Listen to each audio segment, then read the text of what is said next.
હતી. લગભગ ભાઈ સવારે આવીને ગયા. આપને રિંગ કરી આપની સાથે કાલ આવ્યા હતા. હા, મારે કાલ મિસ્ટેક થઈ ગઈ કે આજ ગુરુવાર છે. કારણ કે હું પ્રસાદ બનાવતી હતી. 29 तारीख की मुरली है. मुरली का सार है, मीठे बच्चे ईश्वरीय बचपन को, मीठे बच्चे ईश्वरीय बचपन को भूल ऊंचे ते ऊंचा वर्षा नहीं गवाना.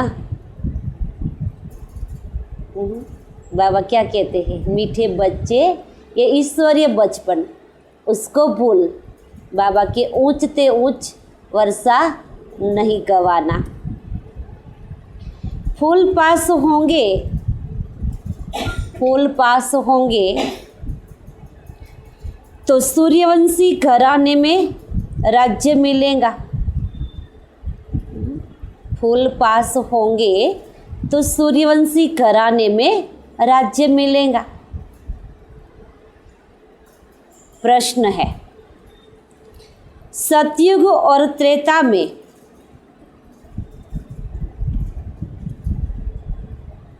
सतयुग और त्रेता में किसी भी आत्मा को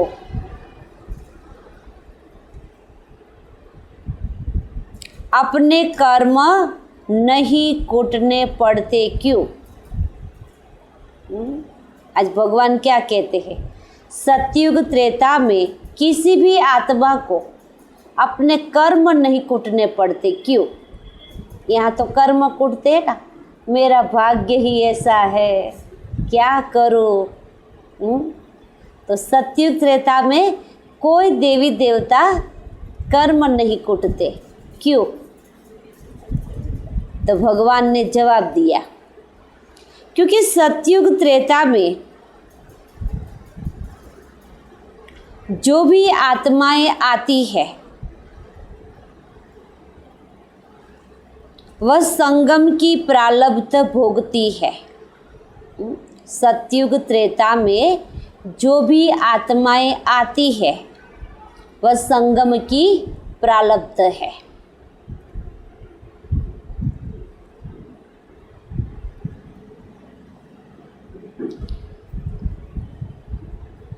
उन्हें संगम पर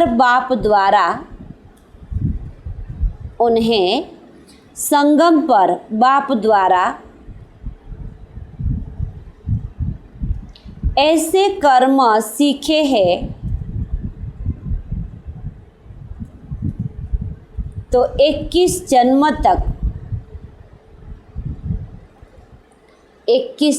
तक थोड़ा थोड़ा भाइयों नजीक આવી જજો.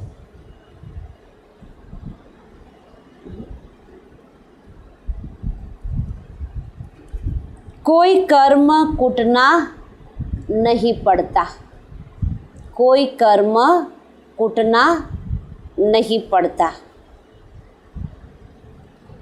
अभी बाप ऐसे कर्म सिखाते हैं, अभी बाबा ऐसे कर्म सिखाते हैं जिससे आत्मा कर्मातीत बन जाती है, जिससे आत्मा कर्मातीत बन जाती है. फिर किसी भी कर्म का फल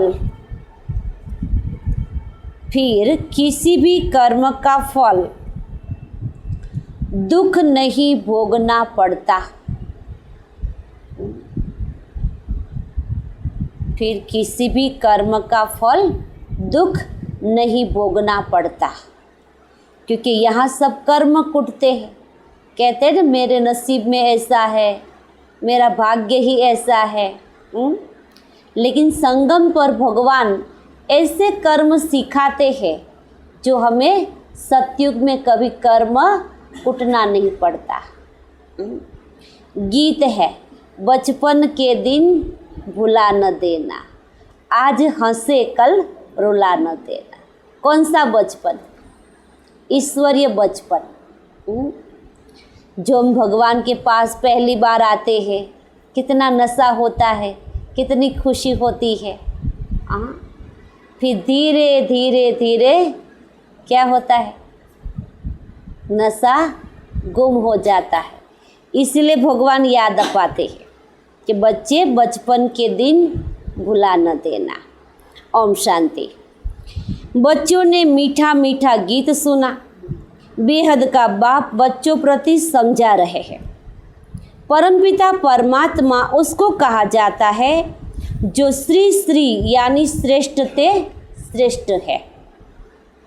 कहते भी है शिव भगवान युवाच अथवा रुद्र भगवान युवाच। रुद्र परमपिता परमात्मा को कहा जाता है। तो परमपिता परमात्मा इस शरीर द्वारा अपने बच्चों को समझाते हैं। ऐसे और कोई मनुष्य साधु संत आदि नहीं कहेंगे कि तुम आत्मा हो, हम कहाँ भी जाएंगे। कोई ऐसे नहीं कहेंगे कि तुम सब क्या हो, आत्मा हो। तुम्हारा परमपिता परमात्मा इस मुख कमल से बोल रहा है। क्योंकि भगवान निराकार है, तो ब्रह्मा के मुख द्वारा ये बोल रहे हैं। कहते हैं यह गौमुख है, इसीलिए मंदिर में दिखाते हैं ना, जब प्रदक्षिणा करते तो गौमुख आता है तो क्या करते हैं, चरणामृत लेकर वापस आ जाते हैं। अब पानी की तो कोई बात नहीं, बाप है ज्ञान का सागर। श्री श्री 108 रुद्र माला व शिव की माला। तो पहले पहले ये पक्का निश्चय करो कि बाबा हम आत्माओं को पढ़ाते हैं। मैं एक शरीर छोड़, बाबा हम आत्माओं को पढ़ाते हैं। आत्मा ही संस्कार ले जाती है ना, आत्मा पढ़ती है आर्गन्स द्वारा। आर्गन्स माना शरीर द्वारा। आत्मा खुद कहती है मैं एक शरीर छोड़ दूसरा लेती हूँ। भिन्न भिन्न नाम रूप देश होते हैं। सतयुग में पुनर्जन्म लेता हूँ तो नाम रूप देश बदल जाता है। यहाँ से आत्मा शरीर छोड़कर जाएंगी, दूसरा शरीर लेंगी तो नाम भी बदल जाएगा, रूप भी बदल जाएगा, परिवार भी बदल जाएगा, सब कुछ बदल जाता है। ये भिन्न भिन्न नाम रूप देश होता है ना, ये आत्मा बोलती है। सतयुग में तो पुनर्जन्म भी सतयुग में होता है। अथवा बाप समझाते हैं तुम स्वर्ग में हो तो पुनर्जन्म वहाँ लेते हो, फिर नाम रूप बदल जाता है। बाप निराकार शिव बाबा इस रथ में आकर समझा रहे हैं। भगवान निराकार है। तो हम आत्माओं को सुनाने के लिए किसका आधार लेते हैं, इस ब्रह्मातन का। बच्चे अब तुम हमारे बच्चे बने हो। आज बाबा क्या कहते, बच्चे तुम हमारे बच्चे बने हो, तुमको बहुत खुशी चढ़ी हुई है। हम बेहद के बाप से बेहद का वर्षा ले रहे हैं इस ब्रह्मा द्वारा। आत्मा कहती है मैं इस शरीर द्वारा बैरिस्टर अथवा डॉक्टरी का पाठ बजाती हूँ। जो भी पोस्ट होती है, जब शरीर में आत्मा है तो कहती है ना, आत्मा निकल जाती है तो पद पोजीशन का कोई परिचय दे ही नहीं सकता। तो आत्मा कहती है मैं बैरिस्टर अथवा डॉक्टरी का पाठ बजाती हूँ। हम आत्मा अशरीरी थे, फिर गर्भ में आकर शरीर धारण किया। बाप कहते मैं तो गर्भ में आता नहीं हूँ। भगवान क्या कहते हैं, मैं कोई जन्म मरण के चक्कर में नहीं आता हूँ। हम ऐसे ही नहीं कहेंगे कि परमपिता परमात्मा एक शरीर छोड़ दूसरा लेते हैं। नहीं, तुम लेते हो, हम सब आत्माएं लेती है, एक शरीर छोड़ दूसरा जन्म। ये दादा लेता है। दादा माना कौन, ये ब्रह्मा बाबा। इस आत्मा ने पूरे 84 जन्म लिया। यह आत्मा अपने जन्मों को नहीं जानती थी। ये ब्रह्मा की आत्मा भी पहले अपने जन्मों को नहीं जानती थी। भगवान ने उस तन का आधार लिया और भगवान ने उसको बताया, तब पता चला। यह आत्मा अपने जन्मों को नहीं जानती थी, अब तो 84 जन्मों को जाना है।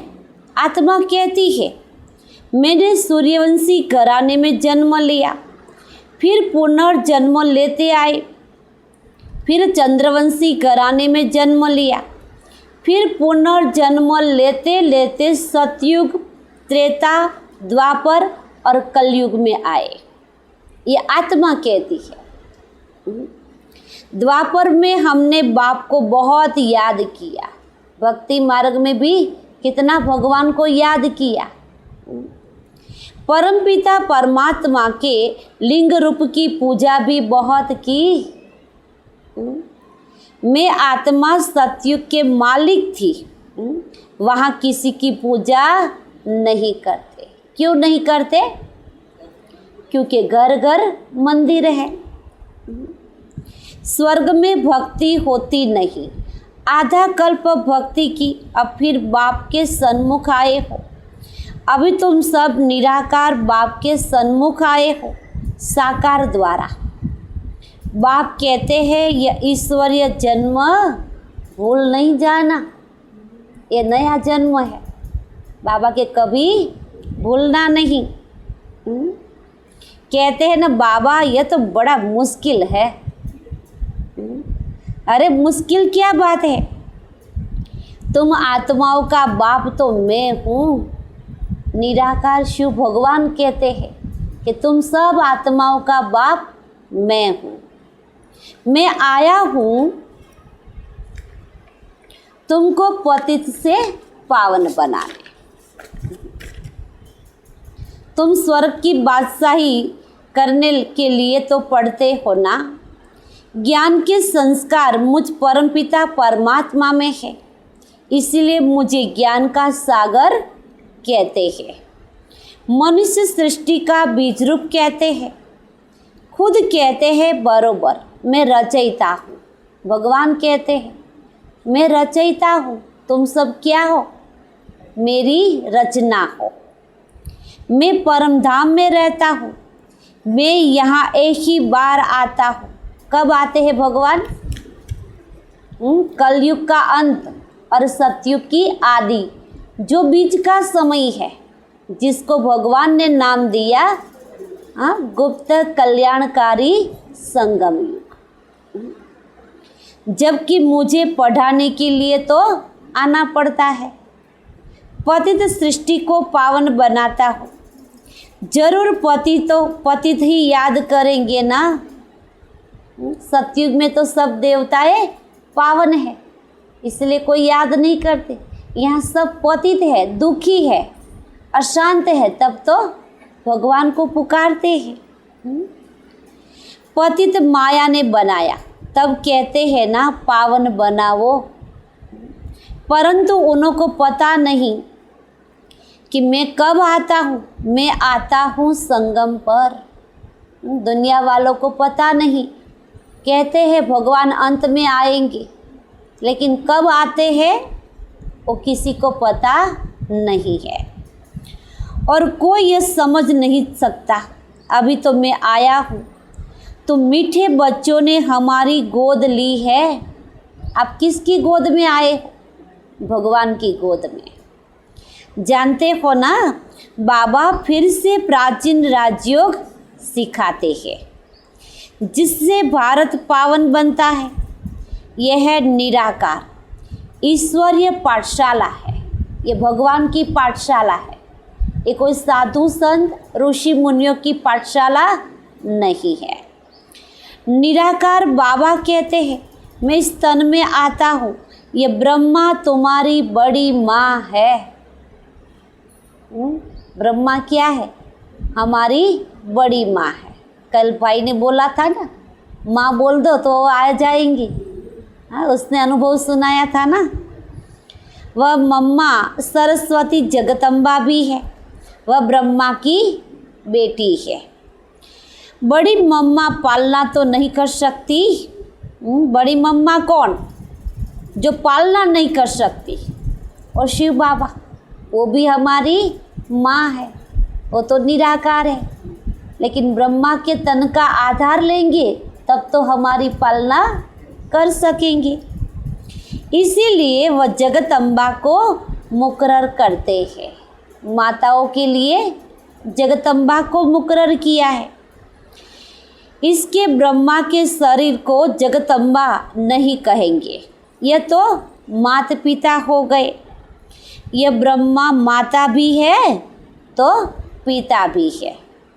वर्षा माता से नहीं मिलता। कई कहते हैं हम तो माँ को ही मानेंगे, हम दूसरे कोई भगवान को नहीं मानेंगे। अगर वर्षा लेना है सुख शांति का तो कहाँ जाना पड़ेगा? पिता के पास। तो पिता कौन है? वही तो निराकार शिव है। वर्षा माता से नहीं मिलेगा, वर्षा फिर भी बाप से मिलेगा।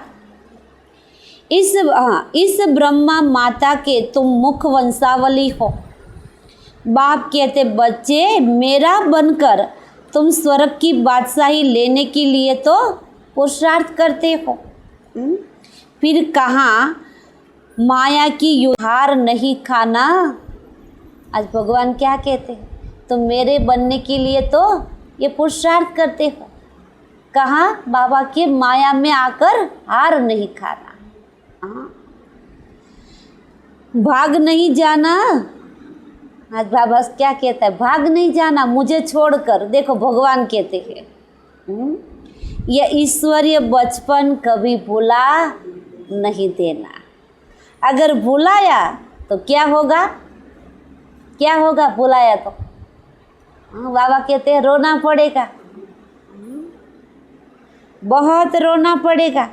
अगर भुलाया तो बी के सरस्वती जिसको जगदम्बा कहते हैं वह पालना करने के लिए निमित्त बनी हुई है।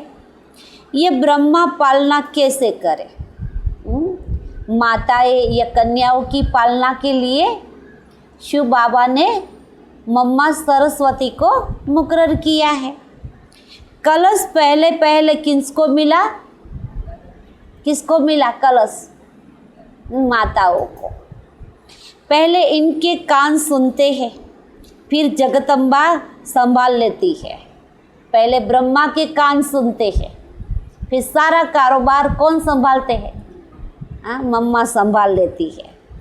अब बाप कहते हैं मैं संगम युग पर आया हूँ तुमको वापिस ले जाने के लिए।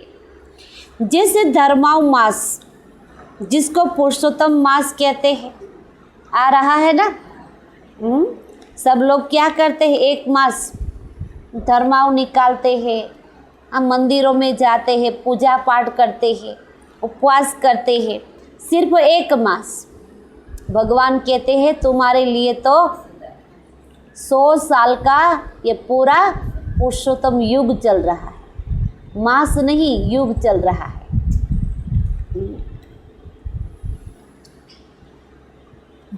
वैसे यह भी पुरुषोत्तम युग है ना, जहाँ तुम उत्तम से उत्तम पुरुष बनते हो। पुरुषोत्तम माना उत्तम से उत्तम पुरुष कौन? आत्मा क्या बन रही है? उत्तम से उत्तम पुरुष बन रही है। यह श्री लक्ष्मी नारायण ये नर नारी ऊंचते ऊंच कैसे और किस द्वारा बने? भगवान के किसी को पता नहीं। ये लक्ष्मी नारायण जिनकी लोग पूजा करते हैं वो किस द्वारा ये ऊंचते ऊंच बने कोई जानते नहीं। बाप कहते हैं मेरे द्वारा। लक्ष्मी नारायण की आत्मा ने भी इस संगम युग पर पुरुषार्थ किया, भगवान को पहचान कर भगवान को याद किया, भगवान का ज्ञान सुना, धारणाएं की, सेवाएं की, तब तो यह इतने ऊंच बने। मेरा नाम ही है श्री श्री श्रेष्ठ ते श्रेष्ठ। ऐसा श्री नारायण जैसा मनुष्य मैं बनाता हूँ। तुम सबको भगवान के नर से नारायण मैं बनाता। ये नर से नारायण बनने की ये स्कूल कॉलेज है कि जहाँ स्वयं भगवान टीचर बनकर पढ़ाते हैं। ये कोई सत्संग नहीं है।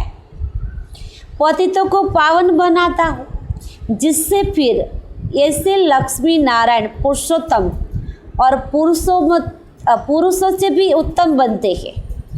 अरे बाप कहते हैं, बच्चे देह सहित देह के जो भी संबंध है सबको भूलते जाओ।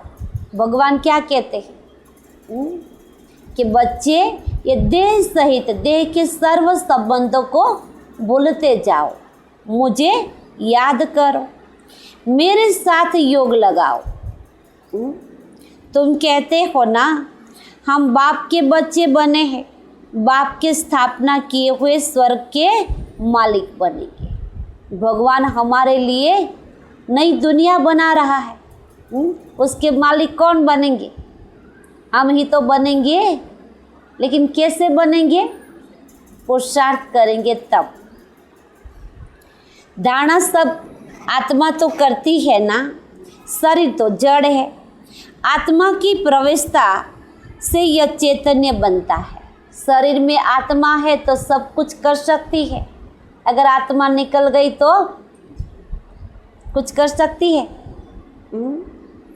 तो बाप समझाते हैं, लाडले बच्चे, देखो किसी के पास अथॉरिटी है?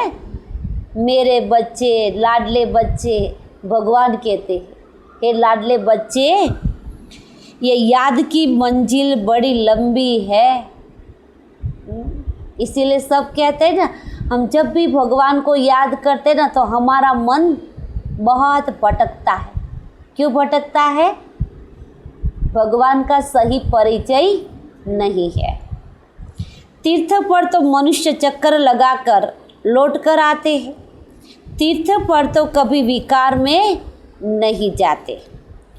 क्रोध लोभ आदि हो जाए परंतु पवित्र जरूर रहेंगे। दुनिया में भी ऐसा नियम है। कहाँ भी तीर्थ यात्रा पर जाएंगे तो गुस्सा भी आ जाएगा, लोभ वृत्ति भी आ जाएगी, लेकिन ब्रह्मचर्य का पालन जरूर करेंगे। जितने दिन बाहर तीर्थों में जाएंगे उतने दिन जरूर पालन करेंगे। फिर घर में लौटकर आते हैं तो अपवित्र बन जाते हैं। इस समय सबकी आत्माएं भी झूठी तो शरीर भी झूठा। क्या होता है? कहते हैं ना, सोना झूठा तो जेवर भी झूठा। तो भगवान क्या कहता है? आत्मा भी सभी की झूठी बन गई है तो शरीर भी कैसा मिला? झूठा।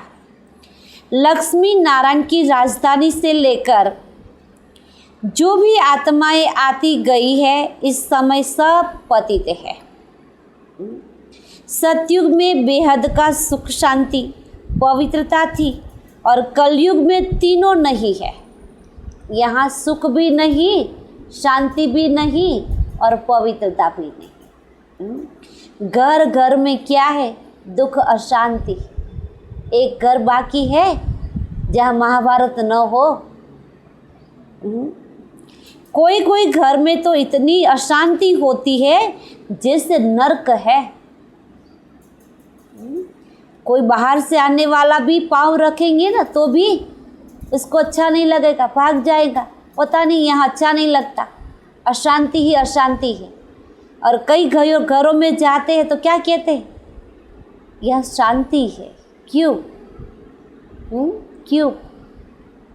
इसलिए बाबा कहते हैं, अपने को क्या समझो, मैं आत्मा शांत स्वरूप हूँ। आपस में बहुत लड़ते झगड़ते रहते हैं तो बाप कहते हैं ये बचपन भुलाना नहीं। आज भगवान बार बार कह रहे, कौन सा बचपन? पहली बार आए कितना नशा था, कितनी खुशी थी, कुछ प्राप्त कर ले, कुछ प्राप्त कर ले, लेकिन धीरे धीरे धीरे हाँ, तो ऐसे नहीं होना चाहिए। अगर भूले तो ऊंच पद पा नहीं सकेंगे। वर्षा गवा देंगे, फार गति दी तो अधम गति को पाएंगे। भगवान को छोड़ देंगे तो क्या होगा? वैसे तो सब अधोगति में है ही, लेकिन भगवान का बनकर अगर भगवान को छोड़ेंगे तो ज़्यादा अधोगति में जाएंगे। अगर श्रीमत पर चलेंगे तो श्रेष्ठ लक्ष्मी नारायण बनेंगे। फिर त्रेता में 2 कला कम हो गई, इसीलिए उनको क्षत्रियपन की निशानी दे दी है। कृष्ण के हाथ में बंसी दिखाते हैं और राम के हाथ में क्या? धनुष बाण। धनुष बाण किसकी निशानी है? हाँ, क्षत्रिय की निशानी, युद्ध की निशानी है। ऐसे नहीं वहाँ कोई राम रावण की लड़ाई होंगी। भगवान के त्रेता युग में राम रावण की लड़ाई नहीं हुई थी। इसी वहाँ कोई राम रावण की लड़ाई नहीं लगी। जो माया पर जीत पहनते हैं वह देवता वर्ण में जाते हैं। यहाँ की सब निशानी है। यहाँ तुम अपने माया पर, मन पर जीत प्राप्त करते हो, तभी तो तुम सतयुग में जा सकेंगे। इसीलिए कहते हैं ना, मन जीते जगत जीत कर।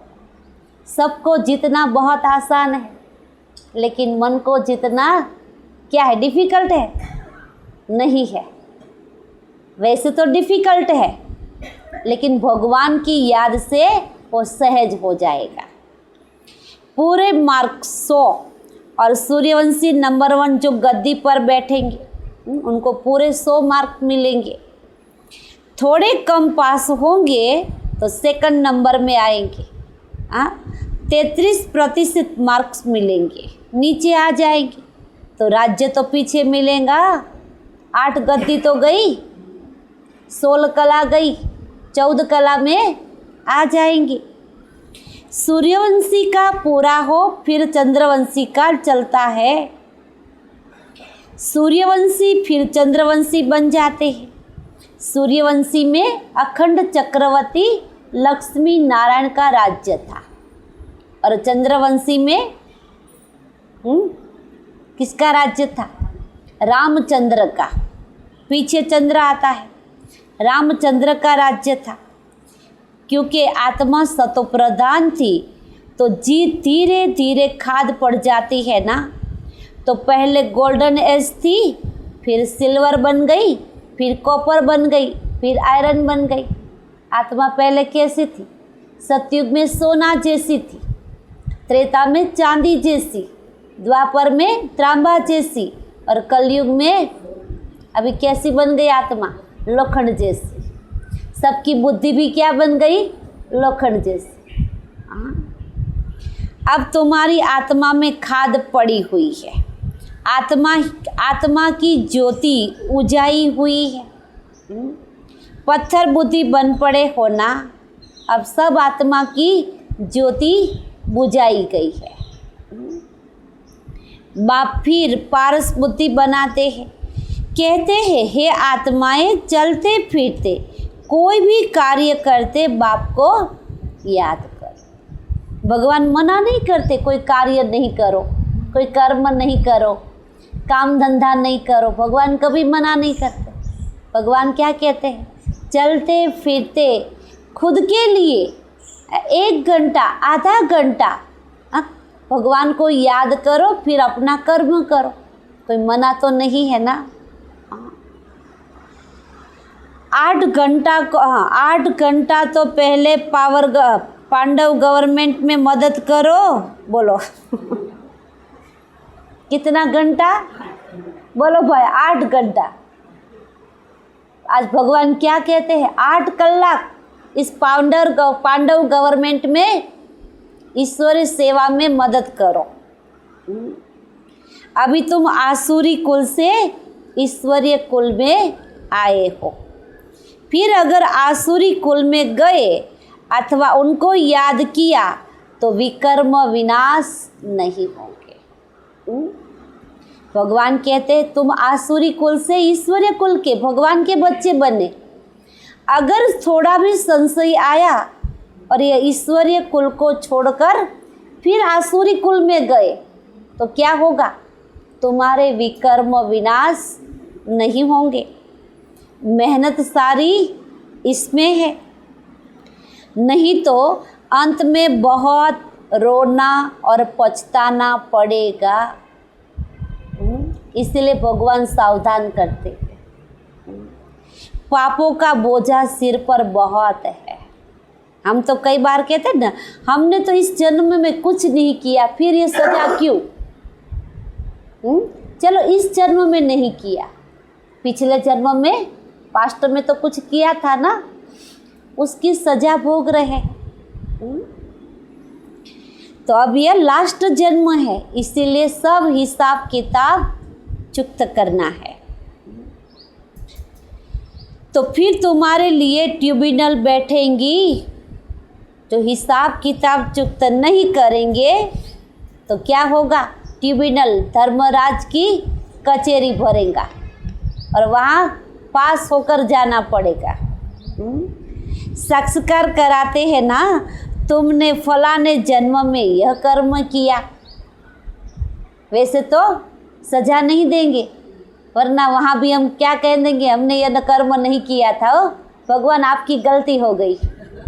इसलिए भगवान पहले क्या करेंगे? हाँ, जो कर्म किया है, जो स्थान है, उसकी आखी सीन दिखाएंगे।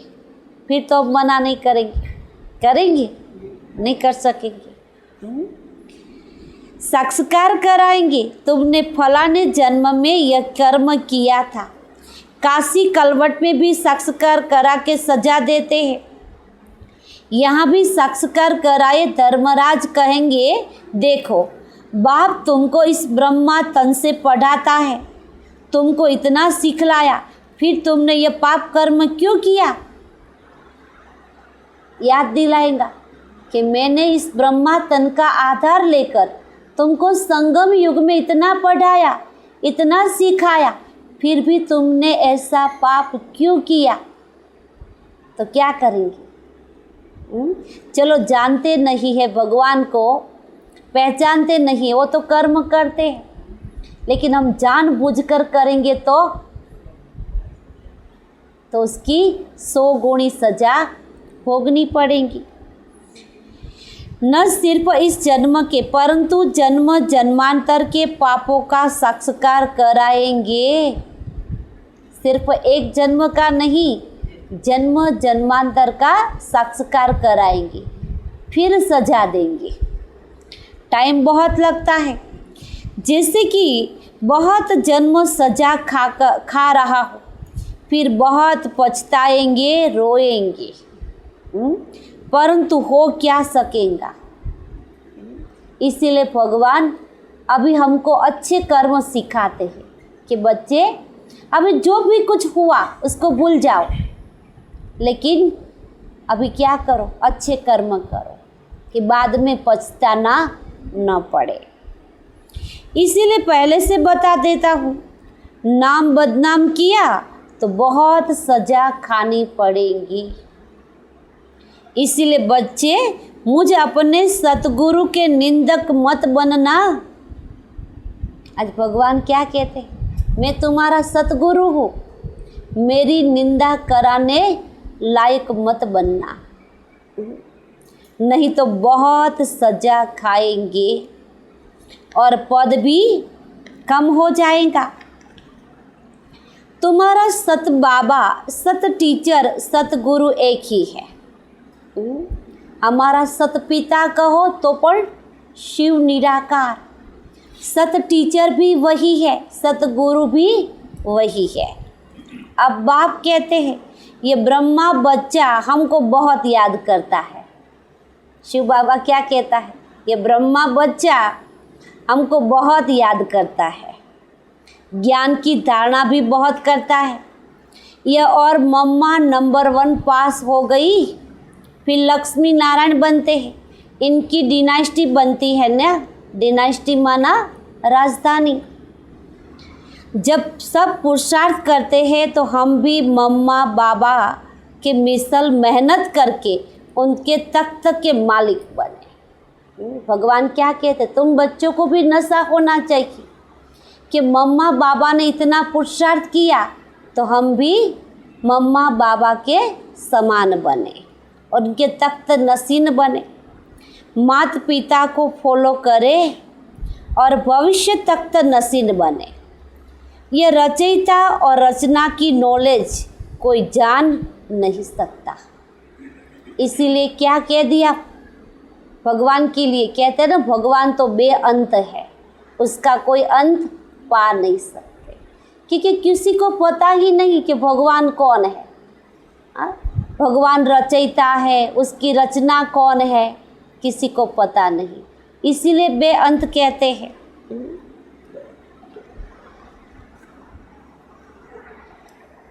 इसीलिए बेअंत कहते हैं ना, हम नहीं जानते कहते हैं ना, नास्तिक है। न जानने के कारण ही भारतवासी अथवा सब बच्चे दुखी हो पड़े हैं, आपस में बहुत लड़ते झगड़ते रहते हैं, पानी के लिए, ज़मीन के लिए।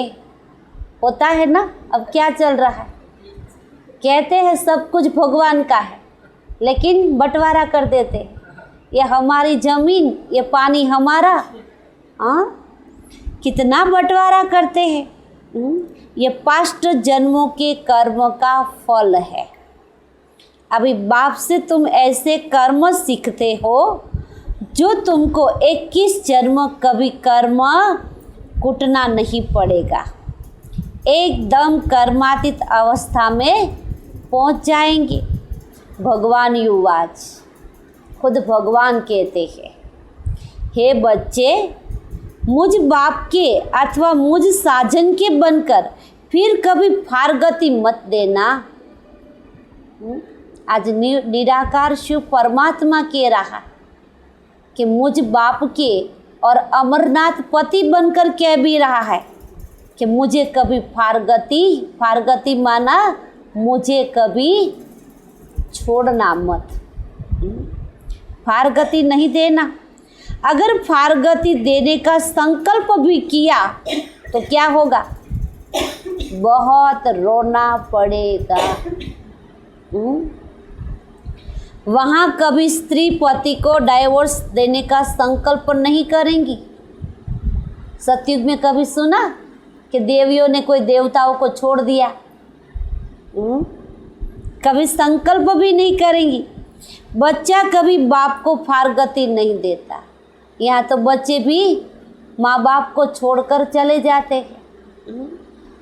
आजकल तो बहुत ऐसे होता है ना, सतयुग में कभी फारगति नहीं देते, क्योंकि वहाँ तुम अभी पुरुषार्थ की प्रारब्ध भोगते हो, इसीलिए कोई दुख का अथवा फारगति का प्रश्न नहीं रहता।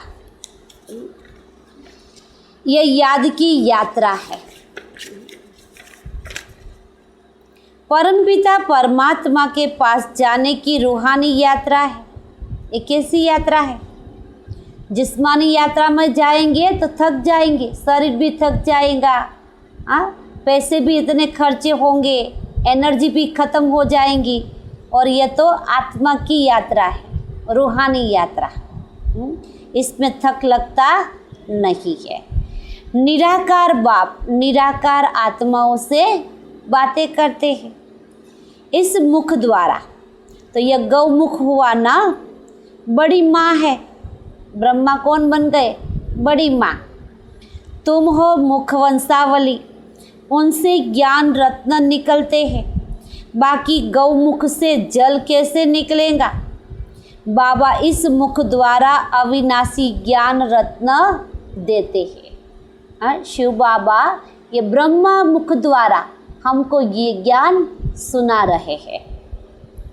एक एक रत्न लाखों रुपयों का है। जितना तुम धारणा करेंगे, मुख्य है मन मना भव। भगवान ने क्या कहा? एक ही शब्द कह दिया, चलो कुछ भी याद नहीं रहता, कोई अर्जा नहीं। भगवान के सिर्फ मन मना भव। भगवान कहते हैं मुझे याद करो। एक रत्न ही मुख्य है। बेहद का बाप कहते हैं मुझे याद करने से बेहद का सुख का वर्षा देने के लिए मैं बंधा हुआ हूँ। अगर भगवान के मुझे याद करेंगे तो मैं बेहद का सुख का वर्षा देने के लिए बंधा हुआ हूँ। जब तक शरीर है मुझे याद करते रहो। हम तो गिनती करेंगे, आज 1 घंटा भगवान को याद किया, 2 घंटा याद किया। अरे उसने जीवन दिया है, हाँ, तो याद करने में गिनती क्यों? भगवान के सारा दिन मुझे याद करो, कर्म करते करते भी मुझे याद करो। जब तक शरीर में है तब तक याद करना है। तुमको स्वर्ग की बादशाही देंगे क्योंकि तुम आज्ञाकारी वफादार बनते हो। जितना जो याद में रहते हैं उतना दुनिया को पवित्र बनाते हैं। जो भी आत्मा जितना भगवान को याद करेंगी उतना दूसरे को आप समान बनाएंगे, पवित्र बनाएंगी। याद से ही तुम्हारे विकर्म विनाश होंगे। बच्चों को माया घड़ी घड़ी भुला देती है। क्या करती है माया? भुला देती है। इसीलिए खबरदार रहना। बाबा क्या कहते हैं? इसीलिए बच्चे खबरदार रहो, कभी बाप को भूल नहीं देना। मैं तुमको लेने के लिए तो आया हूँ। सतयुग से फिर नाटक रिपीट होगा। मैं सतयुग का मालिक नहीं बनूंगा। किसको बनाते हैं? हम बच्चों को बनाते। भगवान के मैं नहीं बनता। अगर भगवान जो चक्कर में आ जाए तो हमको इस चक्कर से कौन छुड़ाएंगे? इसीलिए भगवान के मैं इस चक्कर में आता नहीं हूँ। मैं सतयुग का मालिक नहीं बनता, तुमको बनाता हूँ, तुमको स्वर्ग की राजाई देता हूँ। मैं फिर आधा कल्प वानप्रस्थ में बैठ जाता हूँ, फिर आधा कल्प मुझे कोई याद नहीं करता। सतयुग त्रेता में भगवान को कोई याद नहीं करेंगे। क्यों याद नहीं करेंगे? हाँ, वहाँ सब देवी देवताएं हैं, वहाँ सब घर घर मंदिर है, सुख ही सुख है। तो सुख में कोई भगवान को याद करेगी? अगर यहाँ भी क्षणिक सुख आता तो भगवान को भूल जाते हैं। तो वहाँ तो 25,000 वर्ष सुख है, वहाँ तो कोई याद नहीं करेंगे। दुख में सभी याद करते हैं ना। जब दुख आता है तो भगवान को याद करते हैं, सुख में कोई करते नहीं है। अच्छा, मीठे मीठे सिकिलते बच्चों बाप दादा का याद प्यार और गुड मॉर्निंग। रूहानी बाप की रूहानी बच्चों को नमस्ते। हम रूहानी बच्चों की रूहानी बाप दादा को भी याद प्यार और नमस्ते नमस्ते नमस्ते। सदा रहो हंसते, बनो फरिश्ते। शुक्रिया बाबा, तेरा लाख लाख शुक्रिया, बार बार शुक्रिया। धारणा के लिए मुख्य सार है। पहली पॉइंट, 8 घंटा पांडव गवर्नमेंट की मदद जरूर करनी है। आज भगवान क्या कह रहा है? 8 घंटा पांडव गवर्नमेंट की मदद जरूर करनी है। कौन करेगा?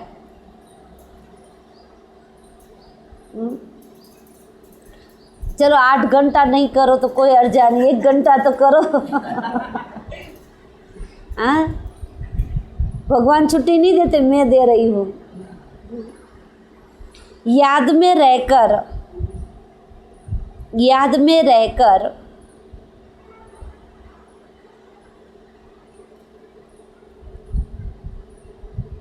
विश्व को पावन बनाने की सेवा करनी है। याद में रहकर विश्व को पावन बनाने की सेवा करनी है। दूसरी पॉइंट, कभी कोई उल्टा कर्म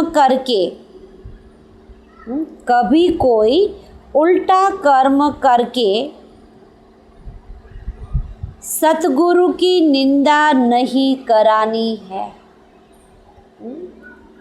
भगवान का बच्चा बनकर कभी भी कोई उल्टा कर्म करके भगवान सतगुरु की निंदा नहीं करानी है। मम्मा बाबा जैसा पुरुषार्थ कर, मम्मा बाबा जैसा पुरुषार्थ कर, सूर्यवंशी राजाई लेनी है।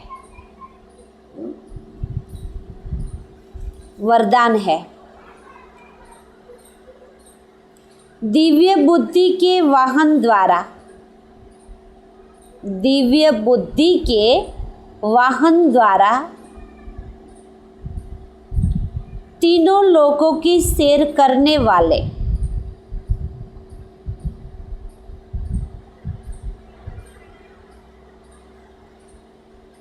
तीनों लोकों की सैर करने वाले ज्ञान स्वरूप विद्यापति भव, ज्ञान स्वरूप विद्यापति भव। तो दिव्य बुद्धि के वाहन द्वारा क्या करो? तीनों लोकों की सैर करो। कभी कहाँ चले जाओ, कभी स्थूल में आ जाओ कर्म करने के लिए, कर्म पूरा हुआ तो सूक्ष्म वतन में चले जाओ, ब्रह्मा बाप के पास। वहाँ से कहाँ जाओ?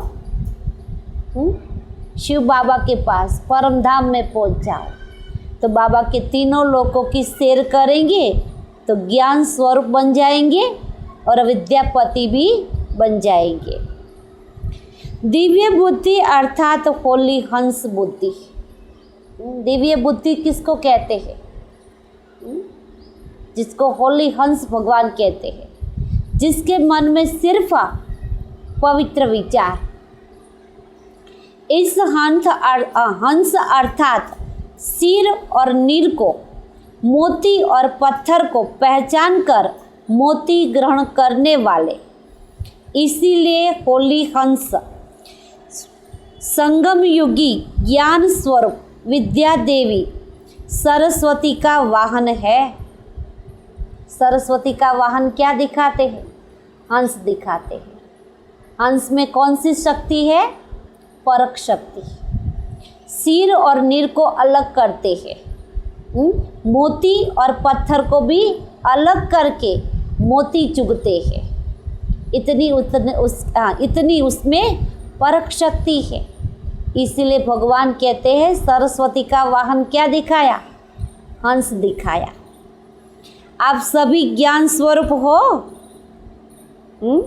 इसीलिए विद्यापति या विद्या देवी हो। ये वाहन दिव्य बुद्धि की निशानी है। इस दिव्य बुद्धि के वाहन द्वारा आप तीनों लोकों का सैर करते हो। ये वाहन सभी वाहन से तीव्र गति वाला है। कौन सा वाहन? ये बुद्धि रूपी वाहन। उसको दिव्य बनाओ। दिव्य माना उसमें सिर्फ ही पॉजिटिव थिंकिंग, एक भी नेगेटिव नहीं। जितना पॉजिटिव चलेगा उतना हम भगवान को याद कर सकेंगे, उतना हमारी बुद्धि स्वच्छ हो जाएगी, पवित्र हो जाएगी। जब बुद्धि पवित्र बन जाएगी तब बुद्धि में ये ज्ञान ठहर सकेगा। स्लोगन, अपनी सर्व शक्तियों को, अपनी सर्व शक्तियों को अन्य आत्माओं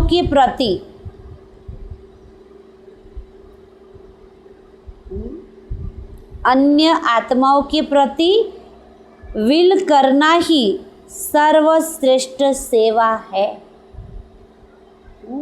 दुनिया में खुद के लिए तो सब जीते हैं, अपने परिवार के लिए भी जी रहे हैं, लेकिन भगवान आज क्या कह रहा है? अपनी सर्व शक्तियों को अन्य आत्माओं के प्रति विल कर दो, सरेंडर कर दो शक्तियों को। तो उसको कहते हैं सर्वश्रेष्ठ सेवा। अच्छा, ओम शांति। आज का स्वमान है, मैं दिव्य बुद्धि वान हूँ, मैं दिव्य बुद्धिवान हूँ।